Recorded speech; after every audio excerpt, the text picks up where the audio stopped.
Friends, what do you do with your emotions? What do you do with your emotions? In general, most of us have been taught two different ways to respond to emotions when they come up in us. They form sort of a spectrum that most of the world tends to fit into.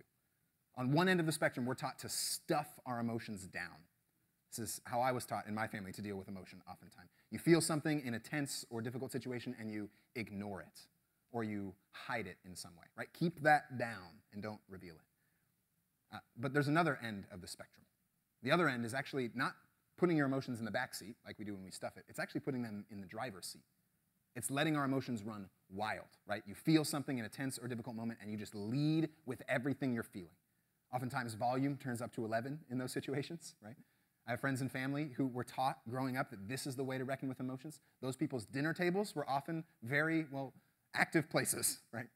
Anger or tears or laughter and joy, it pours forth in every way when we put emotions in the driver's seat. But what's interesting is both of these responses that are common for us in our day, both of them are actually doing kind of the same thing. Both of these responses to emotions are actually allowing our emotions to dictate our stories, our realities. For instance, when we stuff emotion down, what we do is we bury it and it can sort of get into the water, so to speak. When you bury something near a well, it gets into the water a little bit. And people who stuff emotion for a long time end up becoming bitter, resentful sort of people over years, right? Because they've stuffed it down so much, their emotions actually end up defining their story for them. And on the other end of the spectrum, if we put emotions in the driver's seat, a lot of times they can overwhelm us. They can take control of us if we're not careful. And we can have our stories defined by what we feel in any given moment. We can fluctuate, sometimes minute to minute, sometimes day to day, right? In both cases, our stories get defined by how we feel. Anytime we stuff emotion and anytime we put it in the driver's seat. And most of the world lives in this way. Most of the world lives with their emotions dictating their stories. That's why we get anxious over things like work or school, and we're consumed by our anxiety. That's why we have resentment and anger, and we harbor it in us, right? Because we're allowing our emotion to define our story. That's why we get sad and are defined by that sadness over other things happening in the world or over our life circumstances. That's why we get broken up about our own sin, right? The ways we've harmed others or the ways others have harmed us. Because we can only visualize a world that's dictated by our emotion. It's the only reality we can picture when we stuff or when we put it in the driver's seat. But what's interesting is the Bible actually teaches us a different approach to emotion. It's sort of a middle way between these two ends of the spectrum. It does, to be clear, give emotion a primary role in our lives. Emotion is important in the Bible. But it teaches us not to deny or stuff emotion and not to let it overtake us so that we lose control. The Bible teaches us instead to pray through our emotions. And that sort of prayer isn't sentimental and it's not cliche. It's actually this really deep and intentional reckoning with what's going on in us, the deepest parts of ourselves. It's a way of understanding the experiences and the traumas that we faced in our lives. It's a way of bringing that whole mess of things together before God, allowing Him to witness it. And when we do that in prayer, something powerful starts to happen. When we do that, we start to be invited into a different story by God. This sort of picture of prayer is actually what the Bible tells us all about prayer. There's a book of the Psalms, 150 poems right in the middle of our scriptures that help us understand this approach to emotion through prayer. There's a theologian named John Calvin who called the Psalms an anatomy of the soul. You guys remember those anatomy pictures of the human body, right, with muscles and sinews and bones? John Calvin said the Psalms are that sort of picture for your soul, the deepest parts of your being. It includes all of your griefs and all of your hopes and all of your despairs and all of your sorrows and all of your joys. All of it is located in these poems. And they've helped Christians pray through their emotion for thousands of years. They've helped people before Christianity was even around, the Jewish faith. This was a central part of their belief system. And that sort of prayer, authentic, just everything out there for God to see, that's often not how we picture prayer in the church, right? Don't we often come into prayer thinking we kind of have to tiptoe our way around? We have to say the right words in the right ways at the right times. It's this holy exercise. That's not how the Bible pictures prayer. There are certain tips and tools that the Bible gives us, but those tools are intended to be used in authenticity, in vulnerability, in honesty, not in posturing ourselves before God. And when we do that, we see God inviting us into a different sort of story that redefines the harm and the pain that we've experienced, the brokenness that we know. And he's rewriting that into a different sort of story, a story of redemption, of grace, of love, and of beauty. And there's an implicit assumption underneath this practice of prayer. The assumption is that we are fundamentally dependent people.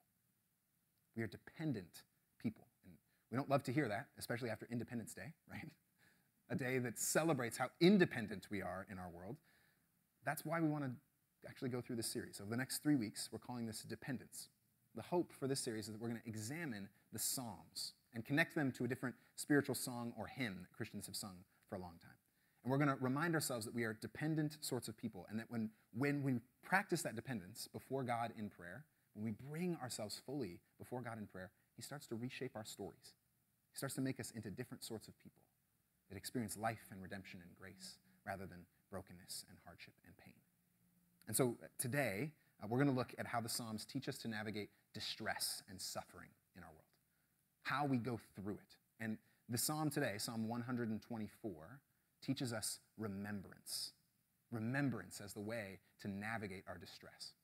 So if you have a Bible, turn in it with me to Psalm 124. If you're flipping through your Bibles, the Psalms are one of the biggest books in the Bible. They're right in the middle. So if you flip in the middle, you're probably going to land in the Psalms. Go to Psalm 124. If you don't have a Bible, by the way, let me know after church. We'll get you one for free. It's on us. We want you to be able to read with us on Sundays and read on your own time. We're going to have the words behind me on the screen if you'd like to follow along there as well. Psalm 124. If it had not been the Lord who was on our side, let Israel now say, if it had not been the Lord who was on our side when our enemies attacked us, then they would have swallowed us up alive when their anger was kindled against us. Then the flood would have swept us away. The torrent would have gone over us. Then over us would have gone the raging waters. Blessed be the Lord, who has not given us as prey to their teeth. We've escaped like a bird from the snare of the fowlers. The snare is broken, and we've escaped. Our help is in the name of the Lord, who has made heaven and earth. This is the word of the Lord. Thanks be to God. Those of you that had a physical Bible out, you likely noticed a couple words right at the start of this psalm before the poetry begins. Did you notice those words? They're in italics. Anybody see them? Know what they said? Who wants to be the right answer? Give me a right answer. What are the italicized words? A song of ascents, which is an interesting thing. Those words are there actually to help us understand the context in which people sung or used this poetry back in the day. It's giving us kind of the life and perspective of the original audience. This psalm comes right in the middle of a group of 15 psalms. They're all called Psalms of Ascent, from 120 to 134. And they're called that because they were sung by Jewish pilgrims who were ascending to Jerusalem for particular feasts or festivals. Jerusalem was an elevated city. It sat above much of the world around it, sort of on a hill. So they would ascend and sing these songs quite literally as they ascended. These were practices of remembrance for them. They were reflecting genuinely on what had happened in their lives, honestly reflecting on what had happened, and then reflecting on what God had been doing in the midst of what had happened for them. They're looking at the pain and the agony they had faced, and then examining what God had done in the midst of it. And right here, this psalm is teaching us that this prayer of remembrance is actually a way to navigate distress for us when we face it in our lives. That remembrance is a practical way to navigate the emotions that come with pain and suffering in our lives. And it helps us do this in three main ways. Remembrance helps us see our distress or suffering clearly. It helps us see ourselves clearly, and it helps us see God clearly. It helps us see our distress clearly, ourselves clearly, and God clearly. First, our distress. A few years back, when I was in youth group at a church I attended growing up, I went to a camp in San Diego, California. And some buddies of mine and myself were all hanging out on the beach. We decided to go out and boogie board, which is a classic thing. It's not too dangerous, but still feels fun and exhilarating. And so we're sitting out in the ocean, and we, with our not fully formed brains yet, decided to get our boogie boards as close together as possible, sort of form a racetrack, to get to the shore as quickly as possible. We thought we'd ride in all at the same time, and we could throw elbows if we needed to, but there'd be one winner at the end who won the race to the shore.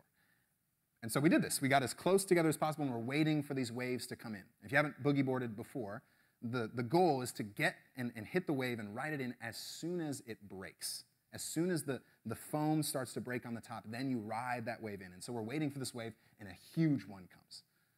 It probably wasn't actually that big. I was a little kid. But it seemed huge, right? 5, 7 feet, maybe. And so we're getting ready to ride this wave in. I'm bracing for when it's going to break, and as soon as it does, I push off.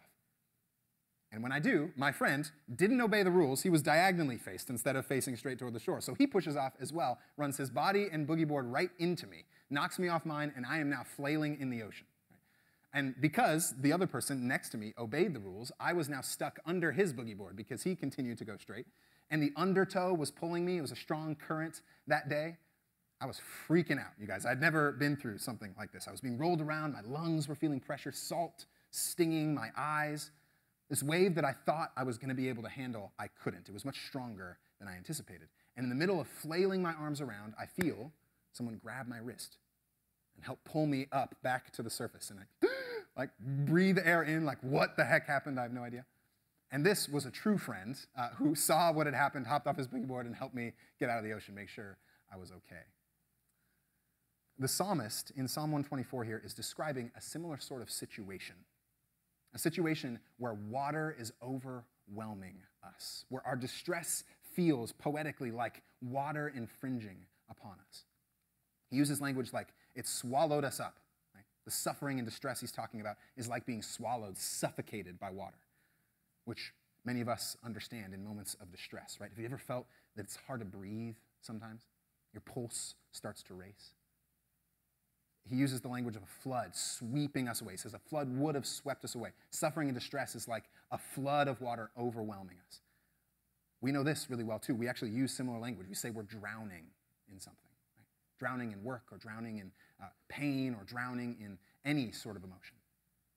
And then he switches from a flood to torrents. He's kind of moving towards rushing river rapids. That's the image he wants us to see here. He's saying suffering and distress is like a river rapid that can sweep you away. Many of us have experienced this as well. We've been standing and fighting all of the pain, the difficulty in our lives, and eventually it just breaks us. Right? Eventually it just sweeps us away. See, these images are actually pretty universal. We can understand pretty clearly what the psalmist is getting at, even though he lived thousands of years ago and is talking about something very different. These are metaphors that are applicable to each of us. But one thing we want to remember here is that doesn't make the metaphors sentimental. It doesn't make the metaphors ambiguous. The psalmist is talking about real pain and suffering here. And we have to remember that because we sing songs a lot of times that use images like this, and sometimes we can kind of make them only metaphors, right? We can sing about them as if they're ethereal and not connected to what we're going through. The psalmist and the people singing this psalm were really suffering. Many scholars think that this would have been sung by people returning from one of the most traumatic experiences of their lives, the Babylonian exile. This was a time when the city of Jerusalem had been infringed upon by an enemy empire, the Empire of Babylon. This was a war-torn time, an oppressive time. They were ripped from their homes, they were put into chains, and they were taken off to a foreign land. These are not people who are positive, encouraging, K-love sort of people. These aren't people who are like, good vibes only, right? We're good with it, right? These are people who went through it. These words are from the mouths of distressed people who are well acquainted with the pain of being human. But notice what they're doing with their death and their suffering, their distress. They're not stuffing it, and they're not letting the emotions dictate everything for them. They're not putting them in the front seat. They're praying through it. And this is what remembrance helps us do here. Remembrance helps us see our distress clearly by helping us name it. When we remember what we've been through, we can clearly name what the distress has looked like. You guys, God and the Bible don't ever teach us to overlook pain and suffering, or to breeze by it, or to just say, well, get over it, right? Or come up with a reason for it to explain it away. That's not what we do here. We always are serious about the pain that we go through, the distress that we feel in the middle of it. We grieve it. And that's important for every single one of us in this room because we all arrive with distress in our lives, somewhere. Something in your head right now comes to mind, right? I don't know exactly what it is for you. Maybe it's divorce or abuse in your family somewhere. Maybe it's pain or illness that keeps coming back. Maybe it's anxiety from work. Maybe your life just isn't quite going the way you thought it would. Maybe it's a relationship. You want to be with him or her, or you are with him or her and it's not going the way you want it to. We don't know exactly, but there's distress in all of our lives. Maybe just getting out of bed in the morning feels impossible. Friends, being a human is real hard. It's hard. We are broken people living in a broken world, and we feel the weight of our distress like water bearing down on us all the time. And the church is never a place where we show up and say everything's put together and great. We never show up here and say, my life is put together. If you show up here and say that, you're lying. No one has their life put together. None of us do. We're all here because of our brokenness. We're all here because we know we are broken people in need. The church is not a collection of people who get rid of the pains of the world and then just wait for God to swing by with a golf cart and take you up to the country club in the sky. That's not the picture of the church. Jordan liked that image. The church is only ever a place for those who have felt overwhelmed, for those who have felt anxious, for those who have been hurt, for those who are in need. This place is a hospital for the broken, friends. That's why we do this every week. And that means there's nothing that's unmentionable in your life. Nothing. Now, that doesn't mean you go and shout it out to everybody, right? There are specific spaces where you develop trustworthy relationships with folks where you can bring those things up. But God never says that any part of your life is unmentionable, and no one in this community will say that either. Every part of your life, every bit of your distress can be brought before God. To put it plainly, as the great Fred Rogers once said, Mr. Rogers' Neighborhood, those of you that don't already know. Fred Rogers said, anything that's human is mentionable, and anything that's mentionable can be more manageable. Anything that's human is mentionable. If you've experienced it, we can talk about it. And if we can talk about it, then we can start to manage it. That's what prayer helps us do. It helps us bring the whole of our lives to name our distress clearly. This practice of remembrance in Psalm 124 summarizes for us what it looks like to remember our distress, to clarify it and name it. But that's not the only way that it clarifies our distress for us. Notice, the author doesn't just talk about the distress. They also talk about what God has been up to in it. The practice of remembrance isn't only naming the pain, it's also reflecting on the ways that God has been at work in the midst of the pain. Notice all of the suffering, all of the flood and the torrents, those are all conditional. There's a conditional statement right at the start. It says, if the Lord had not been on our side, then all of this would have happened. Then we would have been overtaken. Then death would have won. But the Lord is on our side. And therefore, it didn't win. Remember, these are people who are reflecting back now on the exile in Babylon, and now they're on their way home. Babylon has been overcome. Babylon was defeated because the Lord is on their side. And so remembrance doesn't just help us get clarity on naming our distress. It also helps us get clarity on what God has done in the midst of it. And that's crucial for us as well because it's really rare that we get clarity on our distress in the moment. It's really rare that when we're in the midst of experiencing agonizing pain or suffering in our lives, it's very rare that we know exactly what God's going to do with it. It's very rare that we know exactly what's going to come of things, right? We can only understand that when we remember, when we look back. It's only in reflecting that we can recognize God's presence in our lives. That's what we practice together in the Examine, reflecting where God has been at work. There's a philosopher named Soren Kierkegaard who put it this way. He said, life can only be understood looking backward, but it must be lived looking forward. It can only be understood looking backward, but it must be lived looking forward. And remembrance gives us clarity on what God has been doing in the past. It helps us look backward to see what God did in the midst of our previous distress. And then that actually enables us to encounter distress as different people today because we remember what God has done before. An example of this in my life, little under a decade ago, my dad passed away from pancreatic cancer. I was a teenager when it happened, and it was one of the most distressing times in my life.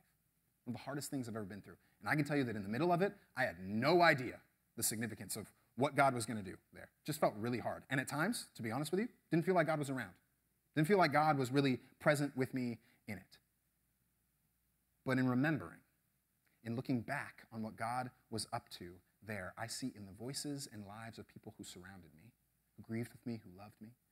I see in the years since the ways that I've been able to enter into other people's suffering differently because of what I've been through. I see all of the things that God has made me passionate for in my life. Many of them arose from that situation. And that's not because that situation was good. It was not. It was terrible. But that situation was formed and used by God to do something powerful in my life. And now I become a more hopeful person, less cynical. I become a more gracious person and less legalistic. I become a more loving person, not someone who's hateful, hopefully. Some of you are like, I don't know about those things, right? You should have seen me a decade ago, right? God has shaped bits of my story, and my remembering is the only thing that allows me to see that. I couldn't see it in the moment. But remembering helps me get clarity on what God has been doing, the story that God has been writing in the midst of my distress.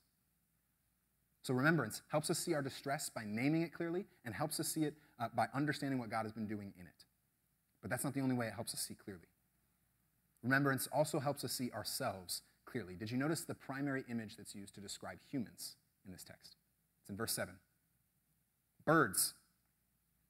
We're birds. That's what the author wants to tell us here. And the bird he has in mind is not some brilliant, majestic, soaring eagle. He's thinking like a little sparrow. These tiny, feeble creatures that are utterly dependent.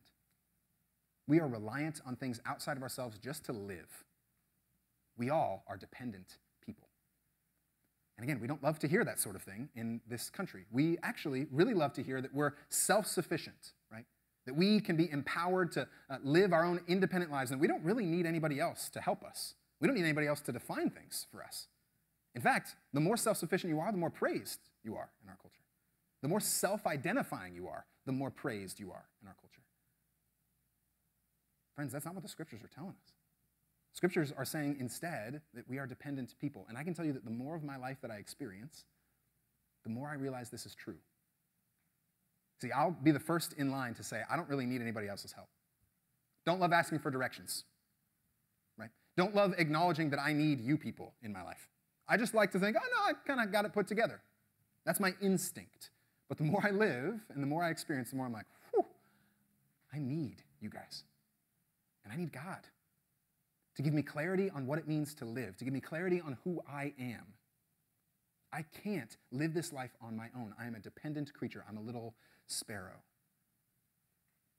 I need you to listen to me. I need you to encourage me. And you need the same from me. We need that from God as well. We need to be people who depend and rely upon God for life.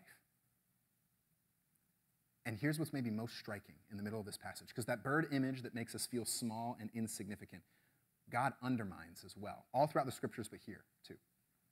Because God cares for even the smallest of creatures. Did you catch that?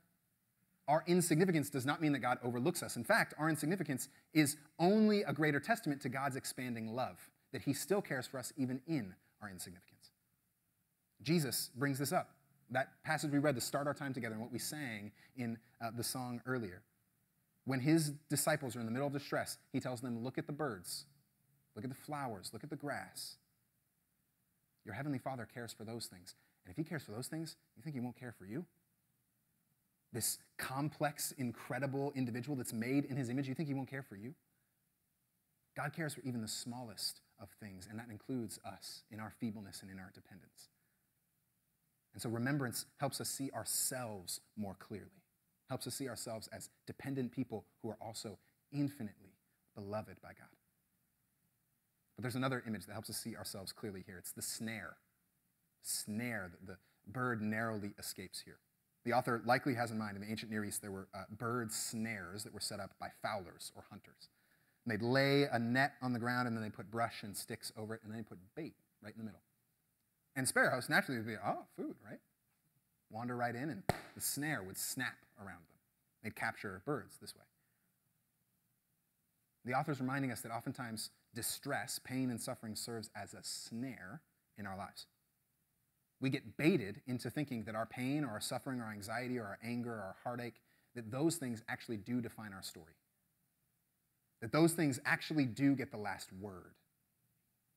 We get ensnared by the enemies around us, by all of the suffering around us.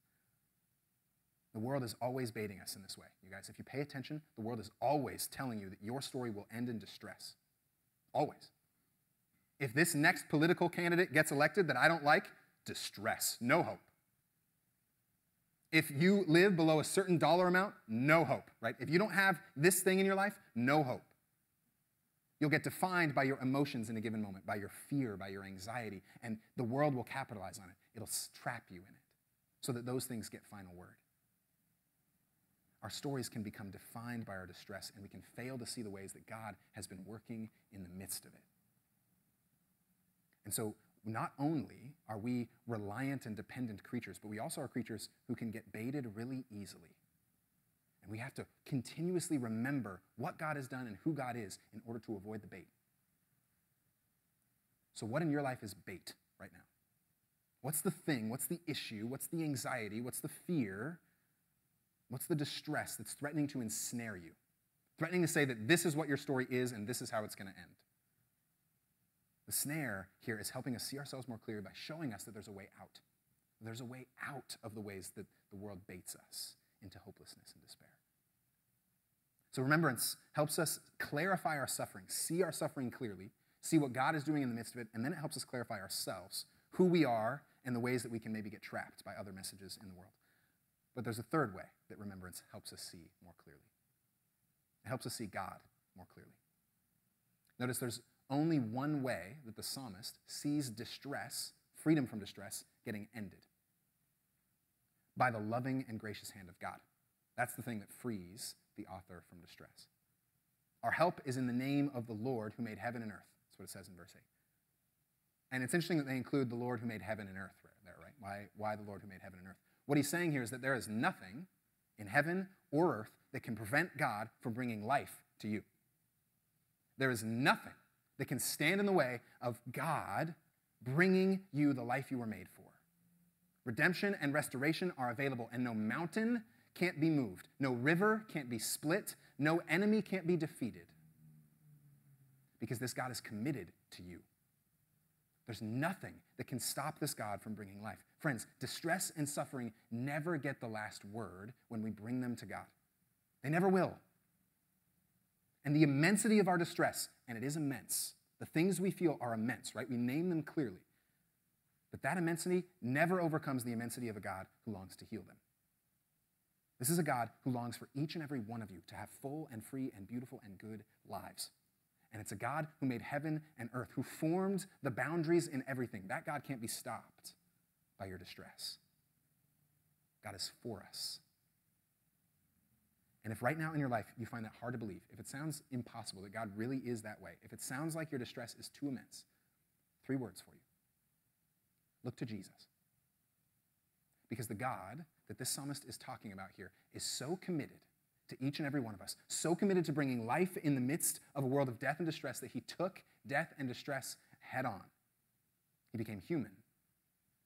And did you notice how much death and distress he faced when he lived? He lived under the thumb of oppression when he was born. He was a refugee, forced to flee his home.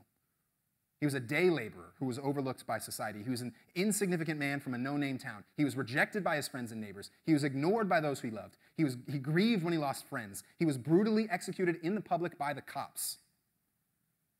That's the Jesus that we follow. That's the God that the psalmist is talking about. There's no distress and no despair that God will not step into in order to bring you life. And that's a God who left distress and death and suffering in the grave. He left it there.